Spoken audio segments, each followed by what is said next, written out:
When I met you, Malt, and the rest of the Executive Council back in April, I emphasised the importance of maintaining regular contact, and you took that as an immediate opportunity to drag me out here tonight. But I said I will promise, I will keep my commitment, and here I am. So thank you.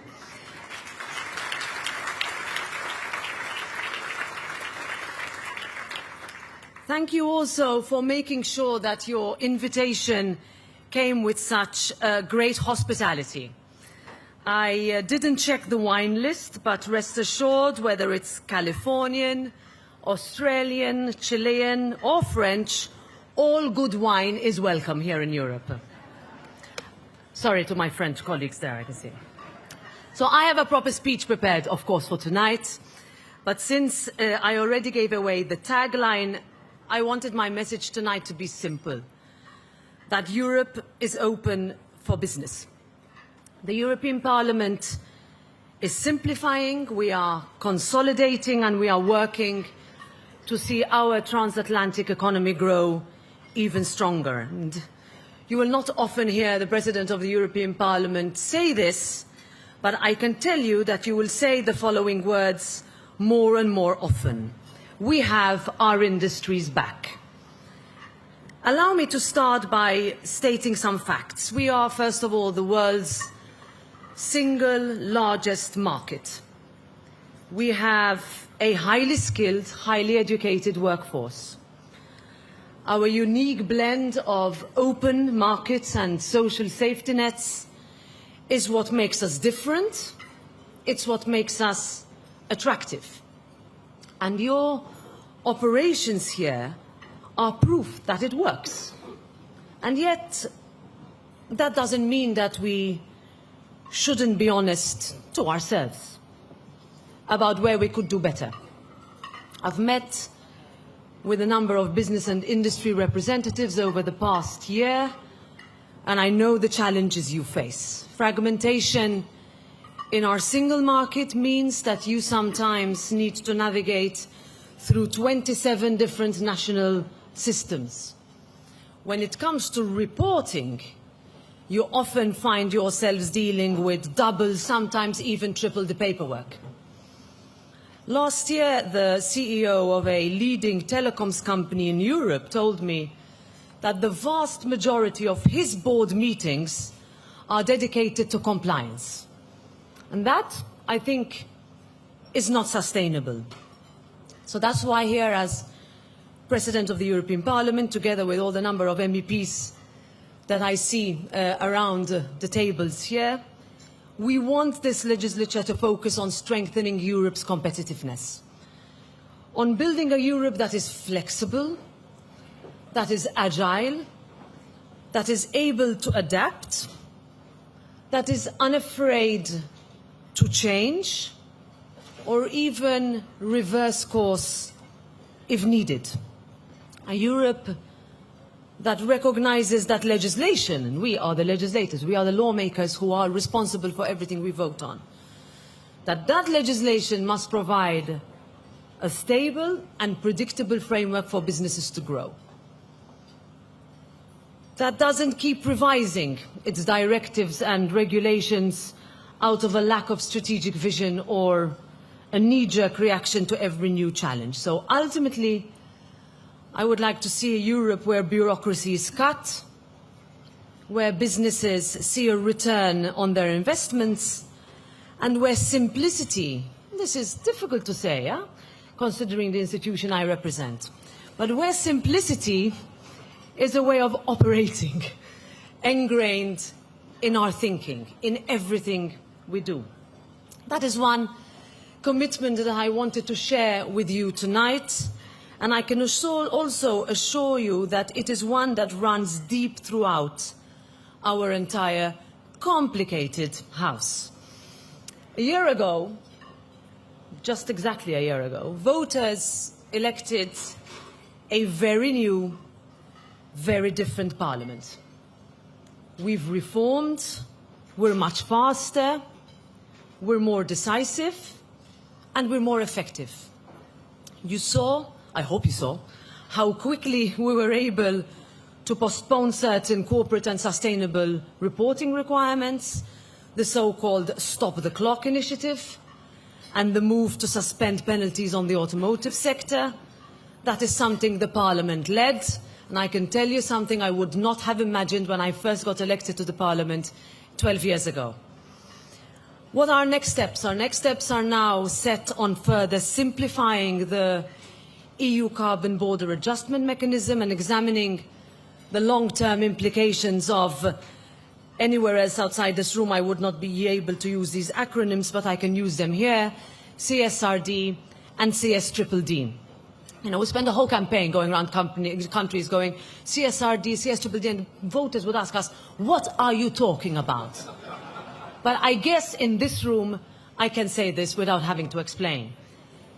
But a lot of you have told us, and we have heard, we have no choice, we have heard that these two pieces of legislation are, to a much and a large extent, unworkable and unfeasible.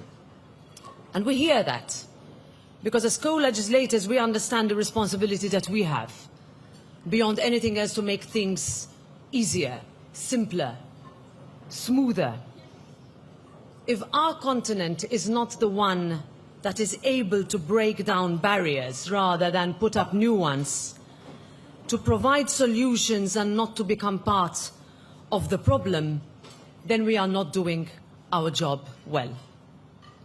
I was reminded this again during the meetings I had with the US Chamber of Commerce and with the New York Stock Exchange this week.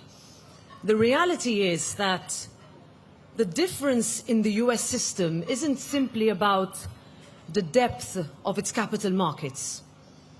It is how seamlessly the entire ecosystem works together.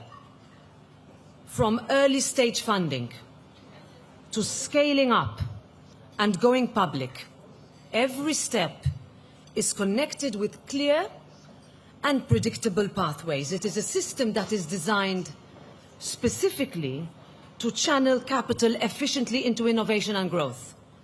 It enables companies, in fact, to scale rapidly across a market that is single and that is unified. And ultimately, it fosters a culture of entrepreneurship. That is the kind of coherence we really need to do business in Europe. And here, let me say how pleased I am to see you continuing your tradition of supporting European startups through the AmCham EU Youth Entrepreneurship Award. I really like the fact that the winner will benefit from your mentorship, because exchanging expertise, helping new ideas grow, creating real opportunities for young entrepreneurs is really the transatlantic partnership at its best. Now, a lot has been said and tweeted about the United States and Europe over the past few months, and I've been in politics long enough to know that ultimately each one of us will defend our own interests in our own way. I understand that, and Europe will do that as well, to be clear. But let's not lose sight of the bigger picture. There is no greater alliance in the history of the modern world that has shaped so many lives and that has created so much prosperity. Our companies are connected as our way of life. Volkswagen builds cars in Chattanooga, Tennessee. Michelin in Greenville, South Carolina. I've been there. Bayer operates in Pittsburgh, Pennsylvania. Airbus in Mobile, Alabama. This is our ultimately transatlantic bond, what we mean by it. One that is practical, one that is productive, and one that is real. And your study on the transatlantic economy puts it plainly. Together we create 16 million jobs. We account for half of global consumption.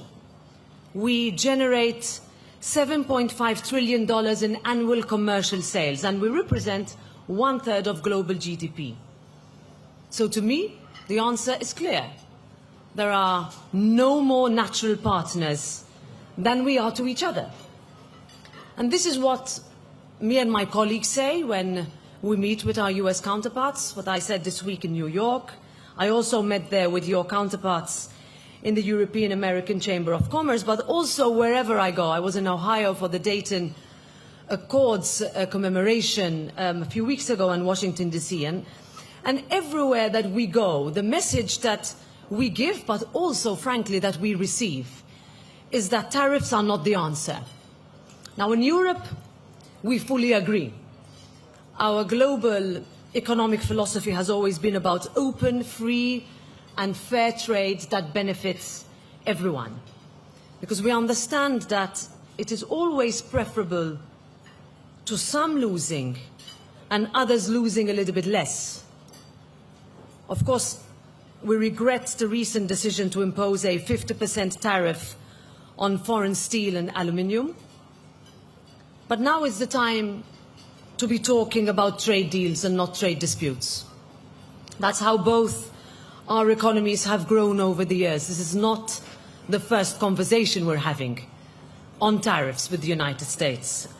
And I think that this is the approach that we should continue to take. The same one, by the way, that we're also taking with other parts of the world. So recently the European Union reached a new agreement with the United Kingdom. We've launched negotiations with the UAE and India, and just yesterday India's External Affairs Minister, Mr. Jaishankar, was in the Parliament speaking to members of the European Parliament, looking forward to the conclusion of a trade agreement between the EU and India. Again, something I would never have imagined possible when I joined the Parliament. I would say, Eva, you're looking at me, even last mandate. And that, I think, also builds on the fact that we've secured major trade agreements with Japan and Australia, and I remain hopeful, of course, that before too long we'll be able to do the same with the United States. Ultimately, a comprehensive trade deal should be the end goal of our negotiations, because that would truly be a win-win that would benefit all. So let me recap. I haven't taken so long. I also made sure that you get food while I talk, because there's nothing worse than waiting and waiting and someone droning on forever. So just one more point. Let me recap as I started. Europe is open for business. We know where we need to step up, where we need to go faster, and we will. That you have our commitment. We will face, of course, the future with confidence. And when I look precisely to the future of our transatlantic relationship, I do so with a huge sense of optimism, because I know, dear friends, that the best is yet to come. Thank you.